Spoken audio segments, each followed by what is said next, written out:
السلام عليكم ورحمة الله تعالى وبركاته. إن الحمد لله نحمده ونستعينه ونستغفره ونؤمن به ونتوكل عليه ونعوذ بالله من شرور أنفسنا ومن سيئات أعمالنا. من يهد الله فلا مضل له ومن يضلله فلا هادي له.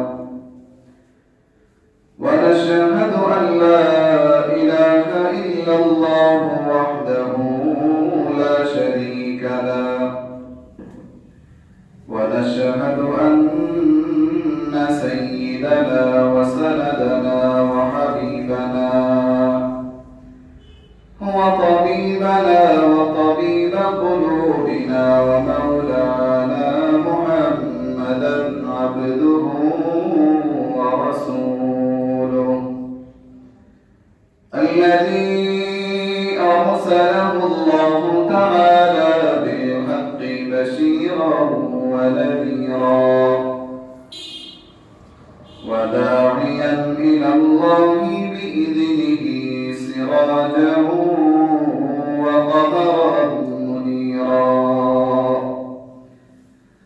أما بعد فأعوذ بالله من الشيطان الرجيم. بسم الله الرحمن الرحيم. سبحان الذي أسرى بعبده ليلا من المسجد الحرام إلى المسجد الأقصى الذي باركنا حوله لنريه من آياتنا إنه هو السميع البصير. وقال النبي صلى الله عليه وسلم: الصلاة معراج المؤمنين، أو كما قال النبي عليه الصلاة والسلام. صدق الله العظيم وصدق رسوله النبي الكريم، ونحن على ذلك من الشاهدين والشاكرين، والحمد لله رب العالمين. وقال تعالى في شان حبيبه: إن الله وملائكته يصلون على النبي يا أيها الذين آمنوا صلوا عليه وسلموا تسليما. اللهم صل على محمد وعلى آل محمد كما صليت على إبراهيم وعلى آل إبراهيم إنك حميد مجيد. اللهم بارك على محمد وعلى آل محمد كما باركت على إبراهيم وعلى آل إبراهيم إنك حميد مجيد. بلغ العلا بكماله كشف الدجى بجماله حسنت جميع خصاله. صلوا عليه وآله. Alhamdulillah. Maha Malik Allah Rabbul Alamin, darbare অসংখ্য অগণিত শুকর যে মহান মালিক আল্লাহ রাব্বুল আলামিন আপনাকে আমাকে অত্যন্ত দয়া করে মায়া করে মহব্বত করে ভালোবেসে আল্লাহ রাব্বুল আলামিনের বিশাল হুকুম ছিল জুমা আদায় করা। সেই জুমা আদায় করার লক্ষ্যে আগে মসজিদে আসার বসার তৌফিক দান করেছেন। সেই জন্য মহান মালিকের দরবারে মুসলমান হিসেবে লিবাতার শুকর আদায় করে আলহামদুলিল্লাহ। প্রিয় মুহতারাম হাজিরিন, আমাদের মাঝে যে মাসটি চলতেছে সেই মাসটির নাম রজব মাস। আরবি আল্লাহ তাআলা দেওয়া 12টা মাসের মধ্যে থেকে বরকতময় একটা মাস রজব মাস। এই রজব মাস বরকতময় হওয়ার একটা কারণ হলো এই রজব মাসের মধ্যে একটি ওয়াকিয়া আছে, একটি ঘটনা আছে, যেটাকে আমরা এক কথায় চিনি মেরাজের ঘটনা। মেরাজের ঘটনা প্রসিদ্ধ মতে 27 তারিখ, এটা নিয়ে আবার একতলাফ আছে। তো মেরাজটা এই যে মেরাজের চাঁদ, এটা মেরাজটা কেন হলো, কিভাবে হলো, সেটা আমরা মুযাকারা করব। ওয়া তাওফীক ইল্লা বিল্লাহ। তো মেরাজ হওয়ার কারণ কি, ঘটনা কি, এটা হয়তো কথা ফাঁকে চলে আসবে ইনশাআল্লাহ। তো মুহতারাম হাজিরিন, আল্লাহ রাব্বুল আলামিন আপনাকে আমাকে দুনিয়ায় পাঠাইলেন, আবার আমাদের মধ্য থেকেই 1,00,000 মতান্তরে 2,24,000 পয়গম্বর দুনিয়া পাঠিয়েছেন। সমস্ত নবী রাসূলদেরকে পাঠানোর একটাই কারণ ছিল, একটাই উদ্দেশ্য ছিল, যে পথগুলো মানুষগুলাকে, পথহারা মানুষগুলাকে, আল্লাহ বিমুখী মানুষগুলাকে আল্লাহমুখী করে দেওয়া, দুনিয়ামুখী মানুষগুলাকে আখিরাতমুখী করে দেওয়া। যে প্রত্যেকটা নবী রাসূল আয়েশা প্রত্যেক জাতির কাছে একই দাওয়াত দিয়েছেন, কালিমার দাওয়াত দিয়েছেন, এক আল্লাহকে স্বীকার করো, আল্লাহর গোলামি করো। প্রত্যেকটা নবী রাসূলের কাছে এটাই ছিল। আর প্রত্যেকটা নবী রাসূল আসার পরে, নবুয়তি পাওয়ার পরে প্রত্যেকটা জাতির কাছে, যার জাতির কাছে দাওয়াত দিতে গেছে। দাওয়াত যখন দিতে গেছে তখনই কিন্তু বিভিন্ন চর্চা শুরু হয়েছে। যখনই দাওয়াত দিতে গেছে তখনই বলছে তুমি যে নবী, প্রমাণ কি, দলিল কি। তো প্রত্যেকটা নবী রাসূল হওয়ার পিছনে কোনো না কোনো দলিল ছিল, কারণ ছিল।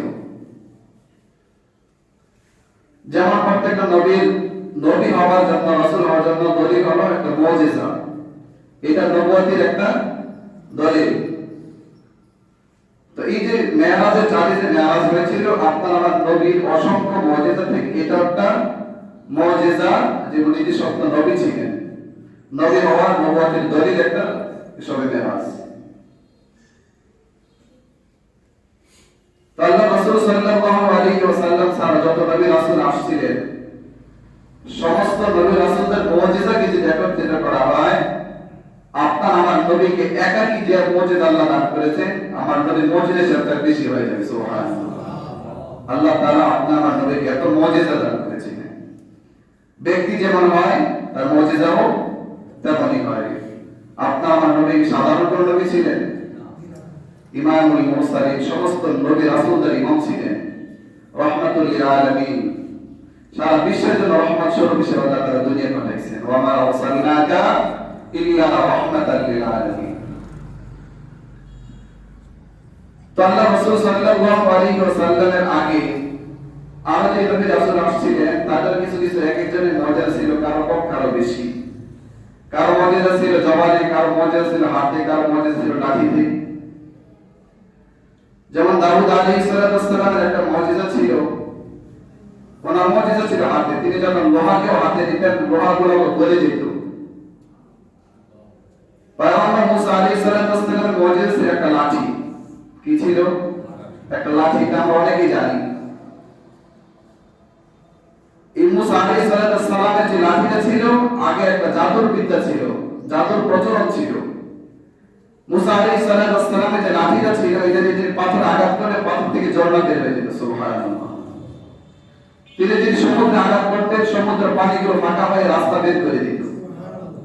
আবার এই লাঠি দিয়ে তিনি যখন মাটিতে ছাড়তেন, তখন সাথে সাথে সেটা সর্প হয়ে দৌড়াদৌড়ি শুরু করতো। সুবহানাল্লাহ।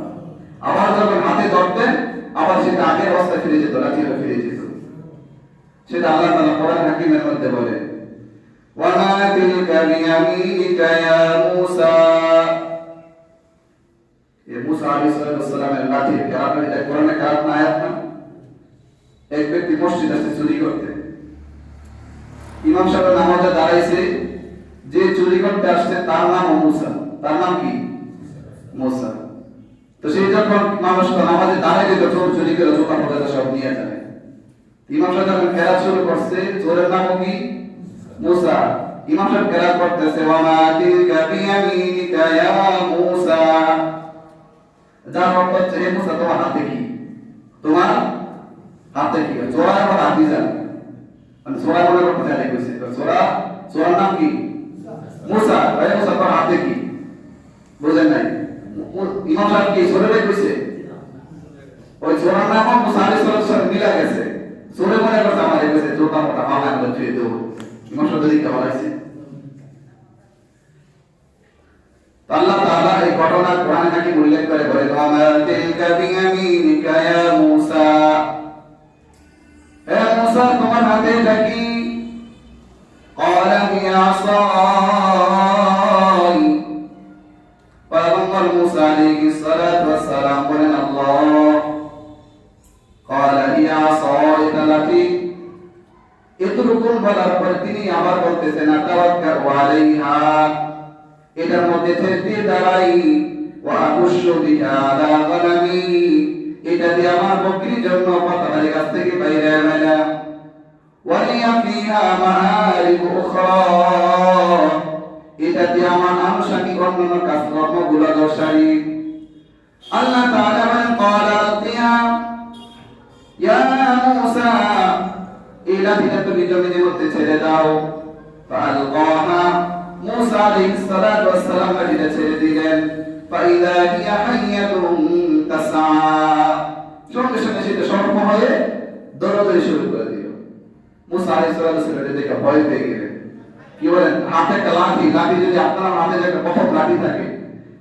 কারণ প্রথম মুজিজা যখন শুরু হলো তারা পর যখন সর্প আপনি ভয় পেলেন না আল্লাহ তাআলা বলতেছেন ক্বালা খুযহা ওয়া লা তাখাফ হে मूसा তুমি এটাকে ধরো ভয় পেও না সানুঈদুহা সিরাতাল উলা সঙ্গে সঙ্গে যখন এটাকে আবার ধরছে যে আল্লাহর হুকুম তখন সঙ্গে সঙ্গে আবার আগের লাঠির জায়গায় চলে গেছে সুবহানাল্লাহ এটা ছিল মুসা আলাইহিস সালাম মুজিজা তিনি চলে গেছেন তার মুজিজাও চলে গেছে পয়গম্বর ঈসা আলাইহিস সালাতু ওয়াস সালাম ঈসা আলাইহিস সালাতু ওয়াস সালামের মুজিজা ছিল কিন্তু মানুষগুলোকে তিনি আল্লাহ তাআলার হুকুমে জীবিত করতে পারতেন এক ইহুদির সঙ্গে ওনার সাক্ষাৎ হয়ে গেল ইহুদির সঙ্গে সাক্ষাৎ হয়ে যাওয়ার পরে ইহুদি বলতেছে তুমি নাকি পয়গম্বর তো তুমি যে পয়গম্বর দলিল কি তুমি যে পয়গম্বর দলিল কি প্রমাণ কি তার প্রমাণ পাইতে চাও চলো কবরের কাছে নিয়ে বলতেছেন কুম বিসমিল্লাহ ইয়া ফুলান কবরের মৃত ব্যক্তিটাকে ডাকছে সঙ্গে সঙ্গে উঠে সে দাঁড়ায় গেছে সুবহানাল্লাহ দাঁড়া বলতেছে আসসালামু আলাইকুম সালাম দিয়ে বলতেছে পয়গম্বর আপনি আমাকে কেন ডেকেছেন তখন ওই ব্যক্তিকে কবর থেকে যে যুবকটা উঠলো তাকে জিজ্ঞেস করলো তুমি বলো দেখি আমি কি তখন যুবক বলতেছে আপনি আল্লাহ তাআলার রাসূল সাল্লাল্লাহু আলাইহি ওয়াসাল্লাম আপনি আল্লাহ তাআলার রাসূল এটা বলার পরে ওই ব্যক্তিকে ঈসা আলাইহিস সালাম যেকে বললেন তোমার বডি ল্যাঙ্গুয়েজ দেখে মনে হয় তুমি যৌবনকালে মরেছো কিন্তু তোমার দাড়ি চুলগুলো সাদা কেন তখন ওই যুবক বলতেছে ও জামানার পয়গম্বর আজ থেকে প্রায় 1000 বছর পূর্বে দুনিয়া থেকে বিদায় হয়েছি আল্লাহর বরসার কাছে ওই যে 1000 বছর পূর্বে আজরাইল আলাইহিস সালাতু ওয়াস সালাম আমার কাছে জান কবজ করার জন্য এসেছিল ওই যে আমার দিয়ে একটা চোট লেগেছিল কবরে বরসাতে ছিলাম ঘুমাইতে না ঘুমাইতে আবার কে যেন আমাকে ডাকলো আবার আপনার সামনে দাঁড়ায় গেলাম এই যে দাঁড়ায় গেলাম দাঁড়াইতে দাঁড়াইতে আমার চুলগুলো আমার দাড়িগুলো সব সাদা হয়ে গেছে টেনশনে হায় কবরে আছি আমার যদি কবরে উঠে আবার হাসরের ময়দানে গিয়ে দাঁড়াই এর থেকে কত ভয়ানক অবস্থা না হয়ে যায় এই টেনশনে আমার এই যে উঠতে সময় যতটুকু সময় লাগছে এই সময়ের মধ্যে আমার দাড়ি চুলগুলো সাদা হয়ে গেছে এতটা টেনশন পেরেশানি অনেকেই দেখবেন যে অকালে তার চুল পেকে যায় বেশি ক্যান্সার করে চুল সাদা হয়ে যায়। এটা ছিল ঈসা আলাইহিস সালামের মুজিজা। তা আপনার আমার নবীর মুজিজা কি ছিল? যেদিকে যাইবে সেদিকে মুজিজা মুজিজা, হাঁটতেছে মুজিজা, ঘুমাইতেছে মুজিজা, চলতেছে মুজিজা, যেদিকে তাকায় সেদিকে মুজিজা। আল্লাহ রাসূল সাল্লাল্লাহু আলাইহি ওয়াসাল্লামকে এক ব্যক্তি এসে বলল, তুমি নাকি জমানার পয়গম্বর? আল্লাহ রাসূল সাল্লাল্লাহু আলাইহি ওয়াসাল্লাম তিনি বলেন, আমি জমানার পয়গম্বর। তাহলে তুমি যে জমানার পয়গম্বর, আল্লাহ তাআলার নবী, তোমার নবুয়তের দলিলকে প্রমাণ কি বলো? তুমি যদি এই যে আমার একটা সন্তান দুনিয়া থেকে বিদায় হয়ে গেছে, যদি আমার মৃত সন্তানটাকে জীবিত করতে পারো, তাহলে আমি তোমাকে নবী বলে স্বীকার করব। আল্লাহ রাসূল সাল্লাল্লাহু আলাইহি ওয়াসাল্লাম সঙ্গে সঙ্গে যখন বললেন কুম বিইজনিল্লাহ, আল্লাহ তাআলার হুকুমে ওঠো, সঙ্গে সঙ্গে সন্তানটা ঘুম থেকে উঠে গেল, জীবিত হয়ে গেল। তখন ব্যক্তি আশ্চর্য হয়ে গেল। তখন পয়গম্বর জিজ্ঞেস করলেন, তুমি কি আগের জগতে থাকতে চাও না দুনিয়াতে আবার বসবাস করতে চাও? তখন যুবক বলতেছে, আমি দুনিয়াতে চাই না, আমার মা বাবার দরকার নাই, কোনো কিছু দরকার নাই, দুনিয়া থাকতে চাই না, আগের জায়গায় আবার পরপারে ফিরে দিতে চাই। সঙ্গে সঙ্গে ব্যক্তি কালিমা পড়ে পয়গম্বরের কালিমা পড়ে মুসলমান হয়ে গেছে। আমার নবীতে এটা অসাধারণ মুজিজা ছিল যে মৃত মানুষকে জীবিত করা। আল্লাহ রাসূল সাল্লাল্লাহু আলাইহি ওয়াসাল্লামের সাহাবী হযরত জাবের রাদিয়াল্লাহু তাআলা আনহু একদিন পয়গম্বরকে দাওয়াত করলেন। দাওয়াত করার পরে পয়গম্বরের জন্য একটা বকরি জবাই করলেন, মেহমানদারি করলেন। আর এদিকে সাহাবী জাবের রাদিয়াল্লাহু তাআলা আনহুর দুইটা পুত্র সন্তান ছিল। বাবা কিভাবে কাছে জবাই করে বকরি জবাই করে তারাও দেখতে ছিল। বকরি জবাই করার পরে সন্তানগুলো তারাও জবাই খেললো, তারাও জবাই খেললো। অর্থাৎ বড় ভাই ছোট ভাইকে দুনিয়া থেকে হত্যা করে দিল, বিদায় করে দিল। মা যখন টের পেয়ে গেল, মা বড় সন্তানকে যখন শাসন করার জন্য দৌড় শুরু করলো, সন্তান মায়ের ভয়ে উঠতে ছাদের উপর উঠলো। মা যখন ছাদের উপর উঠলো, সন্তান মায়ের ভয়ে ছাদ থেকে পড়ে গেল। এর পাশাপাশি বড় সন্তান দুনিয়া থেকে বিদায় হয়ে গেল। ছোট সন্তান শেষ, বড় সন্তান শেষ। সন্তান দুইটাকে সান্ত্বনা, নিজের পক্ষে কষ্ট, অপরাধে সান্ত্বনা দিয়ে দুইটা সন্তানকে কাপড় দিয়ে ঢেকে রাখলো। স্বামী যখন করে আসলো, স্বামীকে সব ঘটনা বললো। স্বামী বেদনায় বুকের ভিতরে দুঃখ বেদনা গুলো সব বুকে চাপা দিয়ে রাখলো। তারপরে পয়গম্বরকে দাওয়াত করেছে, দাওয়াতের রমজান কাজ শুরু করে দিল। যখন পয়গম্বর সাহাবী کرام সাহাবায়ে کرامদেরকে নিয়ে ঘরে ঢুকলেন, যখন খাবারের জন্য বসবেন, তখন জাবের রাদিয়াল্লাহু তাআলা আনহুকে বললেন, জাবের তোমার দুটো পুত্র সন্তান আছে, তোমার পুত্র দুইটা সন্তানকে রাখো, আমাদের সঙ্গে একসাথে খানা খাবে। সাহাবী বলেন, ইয়া রাসূলুল্লাহ, হয়তো তারা খেলার মত আছে, ঘটনা পয়গম্বরের কাছে বলে না। পয়গম্বর রাসূল বলেন, না, তোমার দুইটা সন্তানকে রাখো, একসাথে খাবার খাবো। এবার জাবের রাদিয়াল্লাহু তাআলা আনহু বলতেছেন, আল্লাহর নবী, আমার দুইটা সন্তান তো দুনিয়া থেকে বিদায় হয়ে গেছে, ঘরের ভিতরে চাদর দিয়ে রেখে রাখছি। এটা শোনার সঙ্গে সঙ্গে আল্লাহ রাসূল সাল্লাল্লাহু আলাইহি ওয়াসাল্লাম নিজে বসা থেকে উঠে ওই সন্তান দুইটার কাছে চলে গেলেন। যাওয়ার পরে দোয়া করলেন, আল্লাহ, জাবেরকে দুইটা পুত্র সন্তান দান করেছিলেন, আর আপনার বন্ধুকে আজকে তার ঘরে দাওয়াতের মেহমান বানাইছে, আপনি তার দুইটা সন্তানকে আপনার হুকুমে জীবিত করে দেন। সুবহানাল্লাহ। সঙ্গে সঙ্গে দুইটা সন্তান জীবিত হয়ে গেল। আল্লাহ রাসূল সাল্লাল্লাহু আলাইহি ওয়াসাল্লাম বলেন, জাবের রে, যাও তোমার দুইটা সন্তানকে গোসল করায় দিয়ে আসো, আমাদের সঙ্গে একসাথে খানা খাবে। পয়গম্বর সাথে খাবার খাইলো। শুধু তাই নয়, পয়গম্বর আরবি সাল্লাল্লাহু আলাইহি ওয়াসাল্লাম যে বকরি যে হাড় করলেন, বকরি যে হাড়গুলো ছিল, হাড়গুলোকে একত্রিত করে আবার দোয়া করলেন, আল্লাহ, জাবের গরীব মানুষ, আমি যে বকরিটা খাইলাম, বকরিটাকে আগের অবস্থায় আবার ফিরায় দেন। সুবহানাল্লাহ। আবার আগের অবস্থায় ফিরে এলো, সন্তান পাইলো, আগের বকরি পাইলো, মাঝখানে পয়গম্বরের ভালোবাসা পেয়ে গেল। তো এমন মৃত মানুষকে জীবিত করে, আমার নবীর তো এমনি একটা মুজিজা ছিল। শুধু তাই নয়, আল্লাহ রাসূল সাল্লাল্লাহু আলাইহি ওয়াসাল্লাম যেদিকে যাইতেন সেদিকে মুজিজা ছিল, যেদিকে যাইতেন সেদিকে মুজিজা। হাঁটতেছেন, হাঁটার মধ্যে মুজিজা ছিল, কাউকে কোনো কিছু দিছিলেন, এর মধ্যে মুজিজা ছিল। আল্লাহ রাসূল সাল্লাল্লাহু আলাইহি ওয়াসাল্লাম এক ব্যক্তিকে কিছু ঘি দিয়েছেন।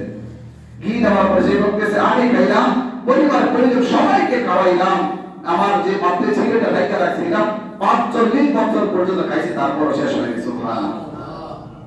এখন বরকত পেয়ে শুধু তাই নয়, একদিন আল্লাহ রাসূল সাল্লাল্লাহু আলাইহি ওয়াসাল্লাম নিজের পেটের ভিতরে ক্ষুধার যন্ত্রণা নিয়ে ফাতেমা যুহরা রাদিয়াল্লাহু তাআলা আনহার বাড়ি গেলেন।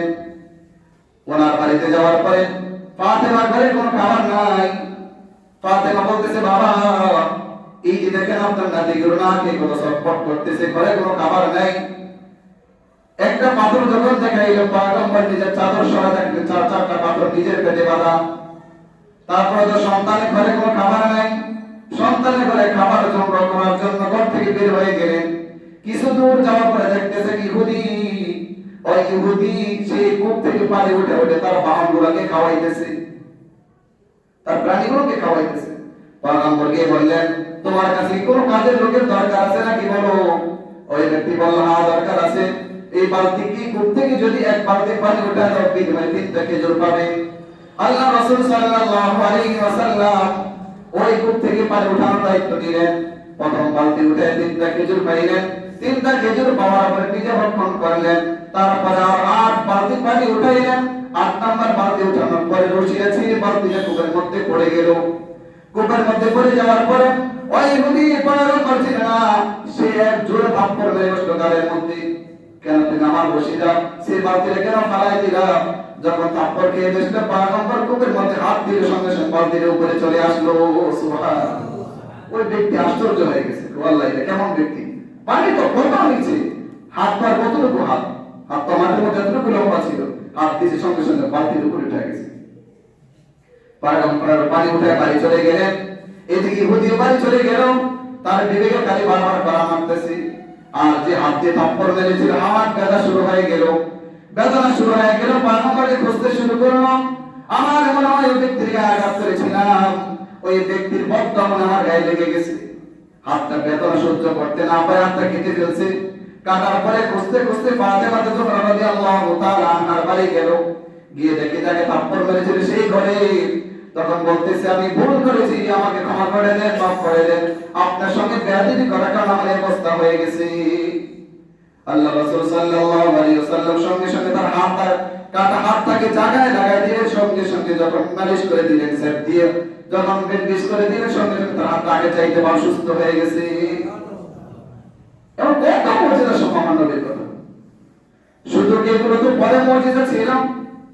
আপনার আমার নবী যখন দুনিয়াতে আগমন করবে, দুনিয়াতে আগমন করার আগে থেকে তো বিভিন্ন মুজিজা শুরু হয়ে গেছে। আমার নবী যখন মা আমিনার গর্ভে চলে আসলেন, মা আমিনার গর্ভে চলে আসার পরে মা আমিনা যেদিক দিয়ে যায় সেদিকে শুধু সুগ্রাণ। মক্কার প্রত্যেকটা মানুষের আনাচে কানাচে ছড়িয়ে ছিটিয়ে পড়লো। আব্দুল মুত্তালিবের পুত্রবধূ আব্দুল্লাহর বিবি কি এমন ব্যবহার করেছে যে সে এত সুগ্রাণ। কারণ আমার স্বামী যখন দুনিয়া থেকে চলে যায়, কমাস কম 4 মাস 10 দিন পর্যন্ত কোন নারী কোনো সুগন্ধি ব্যবহার করতে পারে না। সে কি আমাদের এই নিয়মটা জানে না?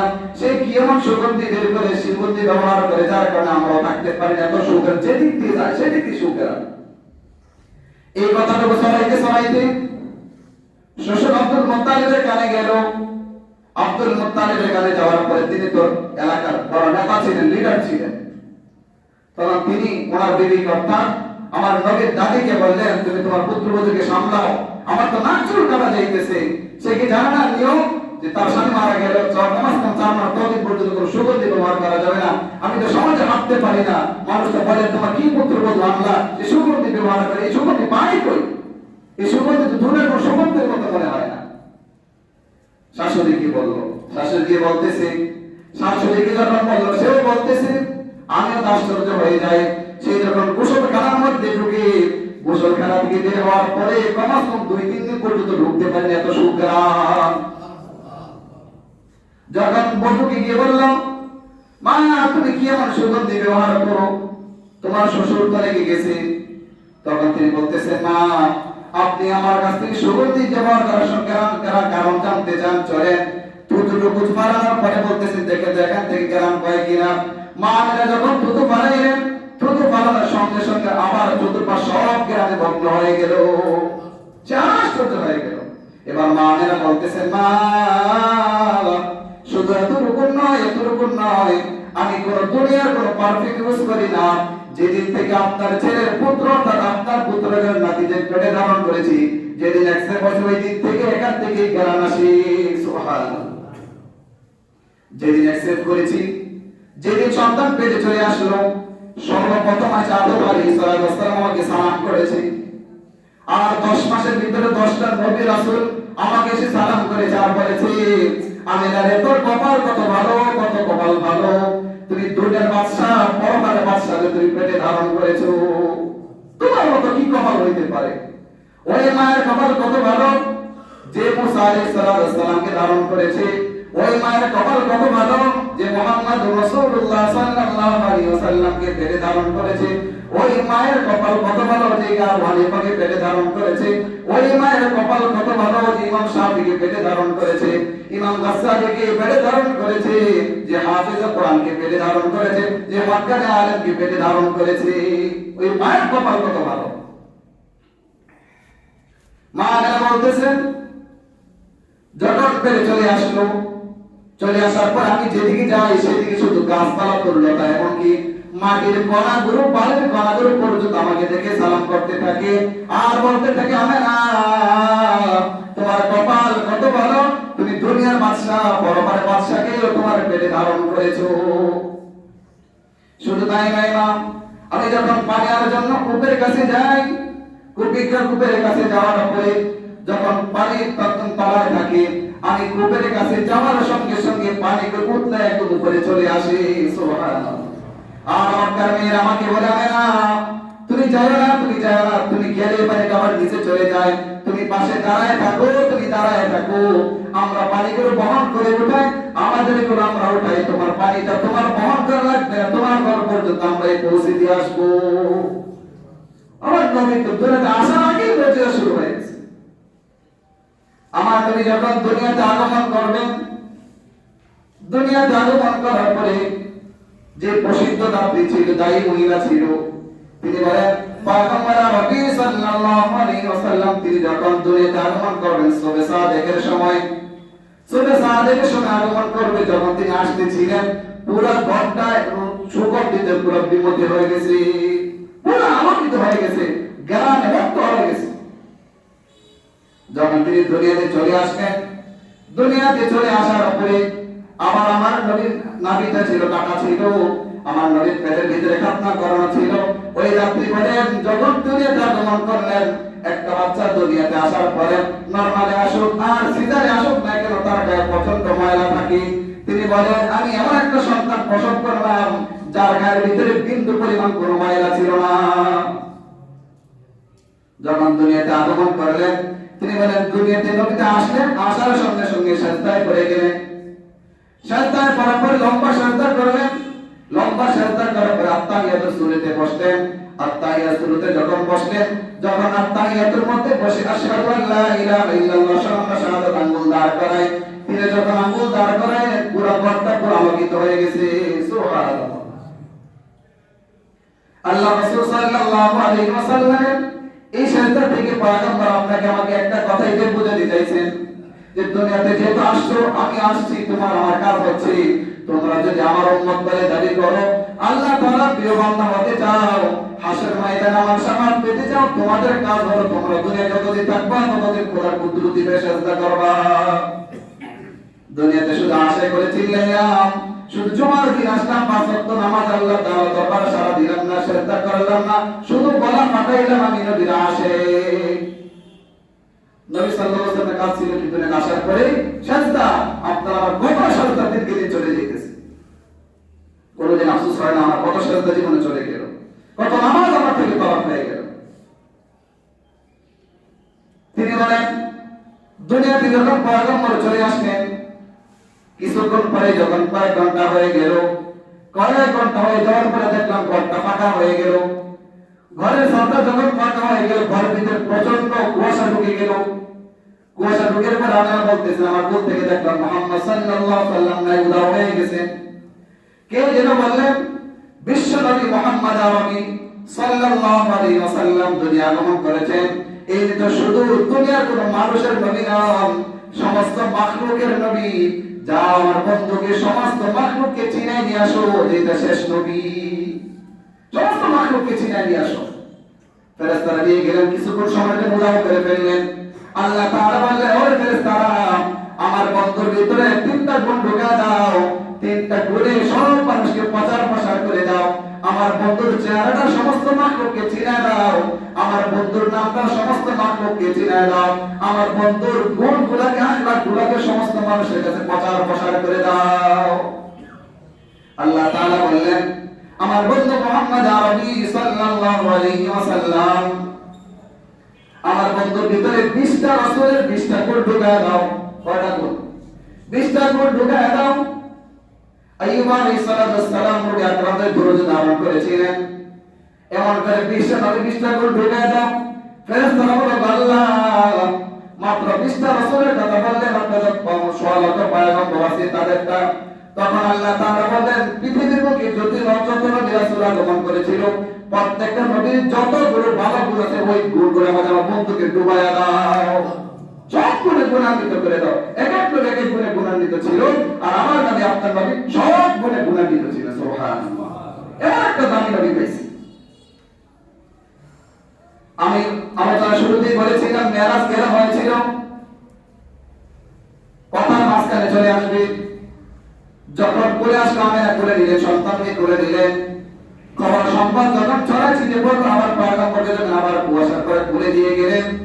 দিয়ে যাওয়ার পরে আমেনা কান্না করতেছিলেন। আব্দুল মুত্তালিব, আবু তালেব তারা জিজ্ঞেস করলো, কেন তুমি কাঁদো? সে বলতেছে, আজকে তার বাবা নাই, আজকে আব্দুল্লাহ যদি থাকতো তার সন্তানকে কত মহব্বত, কত ভালোবাসতো, করে নিতে চুমু খাইতো, আর সন্তানের জন্য কত খেলনা, সুন্দর খেলনা কিনে নিয়ে আসতো। আল্লাহ রাসূল সাল্লাল্লাহু আলাইহি ওয়াসাল্লামের চাচা তিনি বলেন, আবু তালেব বলেন, আমি দেখলাম সন্ধ্যা যখন চলে আসলো, চন্দ্র আস্তে আস্তে আস্তে আস্তে একদম তার মাথার কাছে চলে আসলো পয়গম্বরের। আমার ভয় হইতেছিল না জানি চন্দ্রটা তার মাথার মধ্যে পড়ে যায়। যখন একদম নিচে নেমে আসলো, তখন দেখলাম চন্দ্রটা হঠাৎ করে দাঁড়ায় গেল। দেখলাম, বাতিজা, তুমি যখন হাতটাকে ডান দিকে নাও, চন্দ্রটা ডান দিকে লাফ মারে, তুমি যখন হাতটা বাম দিকে বলো, চন্দ্রটা বাম দিকে লাফ মারে। পা যখন টান মারো, চন্দ্রটা সামনে চলে যাবে, পিছনে চলে যান। কোনো কিছু বুঝতে পারলাম না, মনে হয় তোমার কাছে হাতের খেলনা পুতুল হয়ে গেল। আল্লাহ রাসূল সাল্লাল্লাহু আলাইহি ওয়াসাল্লাম বলেন, চাচা, আমার মা কান্না করেছিল, আমি যদি কান্না করি আমার মা কষ্ট পাবে, এই জন্য আমার মাকে সন্তান দেওয়ার জন্য দুনিয়ার কোন খেলনা নয়, দুনিয়ার কোটি কোটি সন্তানের জন্য দামি দামি খেলনা নয়, আমার জন্য আল্লাহ তাআলা চন্দ্রটাকে খেলনা বানায় দিয়েছে, চন্দ্রটাকে খেলনা বানায় দিয়েছে। এত দামি দামি পাইছি। শুধু তাই নয়, আল্লাহ রাসূল সাল্লাল্লাহু আলাইহি ওয়াসাল্লাম যখন হাদিয়াকে পা ভাঁটতেছিলেন, তখন আমি আবার কান্না করতেছিলেন। আবার জিজ্ঞেস করো, তুমি কেন কান্না করো, তুমি কেন কাঁদো, তুমি কেন কাঁদো? তখন সে বলল, যদি আজকে আব্দুল্লাহ থাকতো, তাহলে তার বাবা তাকে হাতে ধরে ধরে তাকে হাঁটাইতো, বিভিন্ন জায়গায় তাকে ঘুরতে নিয়ে যাইতো। আমার মনে হয় আল্লাহ তাআলা তখন আমেনাকে বলতেছিল, আমেনা, দুনিয়ার যদি তার বাবা থাকতো, তার বাবা মামার বাড়িতে নিয়ে যেত, তাকে তার ফুফুর বাড়িতে নিয়ে যেত, দুনিয়ার দামি দামি জায়গায় নিয়ে যেত।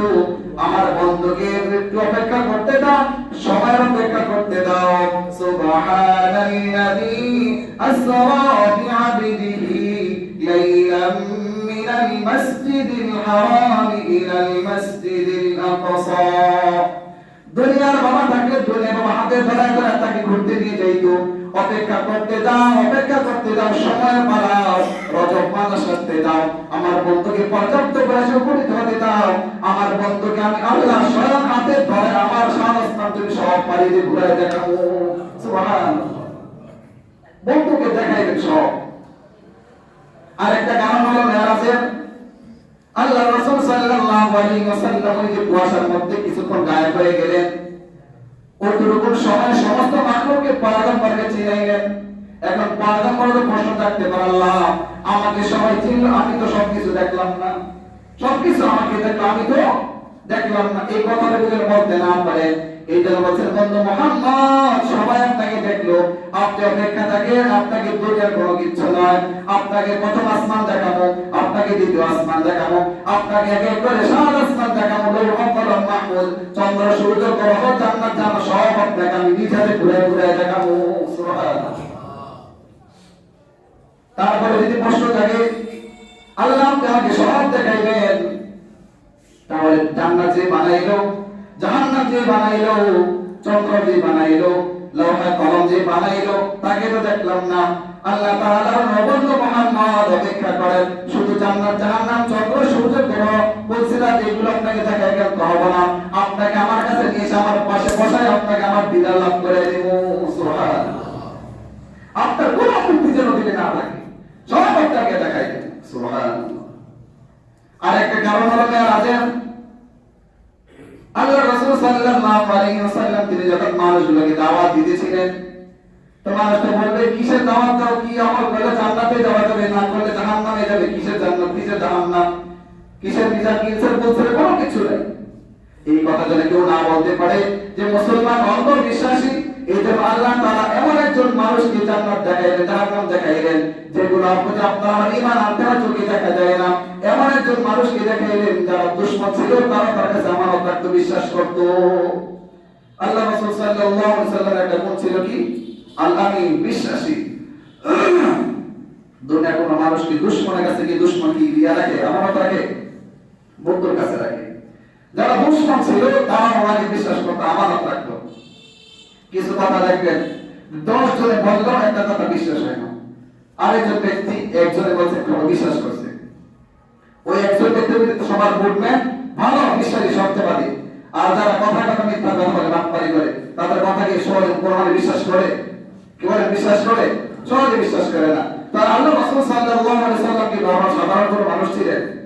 এমন একজন মানুষকে দেখাইলেন জান্নাত দেখাইলেন জাহান্নাম দেখাইলেন, যাতে কোনো বেঈমান যেন না বলতে পারে যে মুসলমান পুরো অন্ধবিশ্বাসী, জান্নাত দেখে না জাহান্নাম দেখে না দেখে এটা পিছনে পিছনে ছুটছে, কেউ যেন আমাদেরকে গালি না দিতে পারে। এই জন্য আল্লাহ রাসূল সাল্লাল্লাহু আলাইহি ওয়াসাল্লাম কে আল্লাহ তাআলা মেরাজ করেছিলেন যে ওনা সব দেখাই দিলেন, দুনিয়ার কোনো নরমাল জায়গা যাবে সেটাও নয়। আল্লাহ রাসূল সাল্লাল্লাহু আলাইহি ওয়াসাল্লামকে মেরাজে নিয়ে গেলেন। তো মুহতারাম হাজিরিন, আলোচনা আর সারা বেলানা সামনে সপ্তাহে বাকি আমাদের আলোচনা হবে। তো মুহতারাম হাজিরিন, দুনিয়াতে নবী পাইলাম, দামি নবী, কি নবী পাইছি? দামি নবী পাইছি। আপনারা আমার নবী কেমন আপনাকে আমাকে মহব্বত করতেন, ভালোবাসতেন। দুনিয়াতে যখন আসলেন তখন বুকে কোনো ফিকির নেই, শুধু আপনার আমার ফিকির। আবার যখন দুনিয়া থেকে চলে যাবেন, আম্মা জান আয়েশা সিদ্দিকা রাদিয়াল্লাহু তাআলা আনহা তিনি বলেন, দুনিয়ার আমার প্রত্যেকটা 9টা ফ্যামিলি ছিল, 9টা ফ্যামিলি, প্রত্যেকটা ফ্যামিলিতে কোনো খাবার ছিল না, ক্ষুধার্ত ছিল। আমার ঘরে কোনো খাবার ছিল না, ঘরে কোনো বাতি জ্বালানোর কোনো তেল ছিল না, যদি তেল থাকতো সেটা পান করে জীবন বাঁচাইতাম। আমার মৃত্যুর সময় তখন তিনি কোনো ফ্যামিলির কথা নাই, মেয়ের কোনো খবর নাই, কোনো কিছুর খবর নাই, শুধু উম্মতি ফিকির ছিল। আল্লাহ তাআলা যখন প্রস্তাব করেছিলেন কোথায় থাকতে চান, তিনি বলেছেন আমি যদি উপরে চলে যাই তখন আমার গুনাহগার উম্মতগুলো পাশে নিয়ে বুকে রেখে থাকবে। এখানে আপনার আমার ফিকির, দুনিয়াতে আসলে ওখানে আপনার আমার ফিকির। শুধু কি দুনিয়ার জমিনে হাসরের মাঠ যখন কায়েম হয়ে যাবে, হাসরের মাঠে আপনার আমার প্রতি কতটুকু আপনার প্রতি আমার প্রতি রসুলের ভালোবাসা থাকবে, ওখানে আপনার আমার প্রতি মর্যাদা প্রকাশ পাবে। সমস্ত মানুষগুলো যখন ইয়া নাফসি বলতে থাকবে, সমস্ত নবী রাসূলরা পর্যন্ত ইয়া নাফসি বলতে থাকবে, আল্লাহ রাসূল সাল্লাল্লাহু আলাইহি ওয়াসাল্লামকে জিবরাইল আলাইহিস সালাম যখন মদিনা থেকে ওঠাবেন, আপনি চলেন উঠেন, আল্লাহ রাসূল সাল্লাল্লাহু আলাইহি ওয়াসাল্লাম মাকবারা থেকে ওঠার পর বলবেন আমার উম্মতের খবর কি বলো, আমার উম্মত কি জাহান্নামের কিনারে চলে গেছে নাকি? আপনি মাকামে মাহমুদে চলেন, মাকামে মাহমুদে গিয়ে তিনি হাত দিয়ে দাঁড়ায় থাকবেন। আল্লাহ তাআলা বলবেন বন্ধু আপনি বসেন না কেন, এই সিংহাসন আপনার জন্য। আজকে এই যে পরমাণ দেখতেছেন, পরমাণ শুধু আপনার আমার জন্য, আর কারো জন্য নয়। পরমাণে যা আছে সব আপনার আর আমার জন্য। আজকে আপনি সুপারিশ করবেন, আমি মঞ্জুর করব, আপনি সুপারিশ করবেন, আমি মঞ্জুর করব। সুবহানাল্লাহ। জানেন তো আল্লাহ আমার বান্দা আমার উম্মত আমার আওতা হয়ে গেছে, সুপারিশ করে আল্লাহ ভারী করে দেন, সঙ্গে সঙ্গে ভারী আল্লাহ জান্নাত দান করে দিবেন। মাকাম মাহমুদ এখানে বসেন না, আল্লাহ রাসূল সাল্লাল্লাহু আলাইহি ওয়াসাল্লাম তিনি বলেন আল্লাহ আমি যেখানে বসে থাকি আমার গুনাহগার উম্মতগুলোর জন্য হাউজে কাউসারের কিনারে গিয়ে দৌড়াবে। আমার গুনাহগার উম্মতগুলো যখন মিজান দাঁড়িপাল্লার একটা যখন তাদের ওজন গুলো দেওয়া হবে, তাদের আমল গুলো, আমার গুনাহগার উম্মত গুলোর ওজন নেকের আমল গুলো যখন হালকা হয়ে যাবে, কি তাদের পাশে দৌড়াবে, আমার পুলসিরাতের কিনারে গিয়ে দৌড়াবে, আল্লাহ রাসূল সাল্লাল্লাহু আলাইহি ওয়াসাল্লাম যে কাউসারের কিনারে দৌড়াবে, ওখানে পানি পান করাবেন। আবার যখন মিজান দাঁড়িপাল্লার কাছে যাবেন, গিয়ে দেখবেন গুনাহগার উম্মত গুলো নেকের পালন হালকা হয়ে গেছে, উপরে উঠে গেছে, তখন আল্লাহ তাআলা আবার আল্লাহ তাআলা সুপারিশ করবেন, বন্ধু মুহাম্মদ আরবি সাল্লাল্লাহু আলাইহি ওয়াসাল্লাম বলবেন, আল্লাহ আমার গুনাহগার উম্মতের নেকের পাল্লা হালকা হয়ে গেছে, তুমি একটু দয়া করে ভারী করে দাও। আল্লাহ তাআলা মুজাব কবুল মঞ্জুর, সঙ্গে সঙ্গে নেকের পাল্লা নিচে নেমে যাবে, আল্লাহ জান্নাত দান করবে, সুবহানাল্লাহ। আবার যখন পুলসিরাতের কিনারায় যাবেন, পুলসিরাতের কিনারায় গুনাহগার উম্মত গুলো দাঁড়ায় থাকবে, তখন আল্লাহ রাসূল সাল্লাল্লাহু আলাইহি ওয়াসাল্লাম বলবেন, দেখি তুমি আমার জন্য কত দরুদ পড়েছিলা। দুনিয়ার জমিনে যে শুক্রবার দিন প্রত্যেকটা মানুষের ইবাদত শুক্রবার দিন পয়গম্বরের সামনে পেশ করা হয়, কমাসম শুক্রবার দিন যদি বেশি বেশি পরিমাণে দরুদ শরীফ পড়তে পারে, আপনার আমার নেকের একটা পাল্লার ভিতরে জমা থাকবে। যখন পুলসিরাতের কিনারা দাঁড়ায় থাকবে, পার হতে পারবে না, সেদিন আল্লাহ রাসূল সাল্লাল্লাহু আলাইহি ওয়াসাল্লাম দরুদ শরীফের কাঠি আপনার মাথায় দিয়ে বলবেন, শব্দ করে ধরে রাখো, পুলসিরাতটা পার হয়ে যাও। এজন্য জুমার দিন বেশি বেশি দরুদ শরীফ পড়া, সময় পাইলে সাল্লাল্লাহু আলাইহি ওয়াসাল্লাম, সময় পাইলে সাল্লাল্লাহু আলাইহি ওয়াসাল্লাম পারবো না ইনশাআল্লাহ। এখন না বুঝে আসলো, পরপর ঠিকই কাজে আসবে। এজন্য মুহতারাম হাজিরিন, নবী আপনার আমার জন্য পাগল করা কিয়ামতের মাঠে ওরা থাকবেন। দুনিয়া থেকে যখন বিদায় হয়ে যান তখনও ছিল, যখন দুনিয়াতে আগমন করলেন তখনও ছিল। যে কথাগুলো বললাম, বাকি কথাগুলো আগামী দিন হবে ইনশাআল্লাহ। যে কথাগুলো বললাম, এই কথাগুলো আল্লাহ তাআলা আপনাকে আমাকে সকলকে আমল করার তৌফিক দান করুন। আমিন। ওয়া আখিরু দাওয়ানা আলহামদুলিল্লাহি রাব্বিল আলামিন।